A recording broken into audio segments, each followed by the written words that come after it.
अस्सलाम वालेकुम friends, welcome to our YouTube channel IT counter. दोस्तों, आज की इस वीडियो में मैं आपको बताऊंगा कि आप सिटीज़न पोर्टल एप्लीकेशन का पासवर्ड फॉरगेट कैसे कर सकते हैं। बाज़ औक़ात हम ऐसा यूज़र नेम लगा देते हैं जो हम भूल जाते हैं। तो दोस्तों, हम इजीली इसको रीसेट कर सकते हैं। उसके लिए आपने करना क्या है कि आपने सिटीज़न पोर्टल एप्लीकेशन को क्लिक करना है। तो दोस्तों, नीचे ये फॉरगेट पासवर्ड की ऑप्शन आ रही है, आपने इस पर क्लिक करना है। अपना CNNC नंबर एंटर करना है।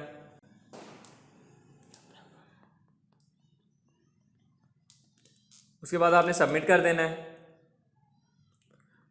ओके। तो दोस्तों, ये एक वेरिफिकेशन कोड होगा जो आपने फ़ोन नंबर अपना एंटर किया होगा, वो आपके नंबर पर आ जाएगा कोड। वो कोड आपने यहाँ पे एंटर कर देना है। उसके बाद आपने जो न्यू पासवर्ड आप जनरेट करना चाहें वो आप रखना चाहें रख सकते हैं। तो आपने सबमिट कर देना, तो आपका अकाउंट इजीली रीसेट हो जाएगा। तो दोस्तों, अगर आपको हमारी ये वीडियो अच्छी लगी हो तो आप हमारी इस वीडियो को लाइक करें, दोस्तों के साथ शेयर करें।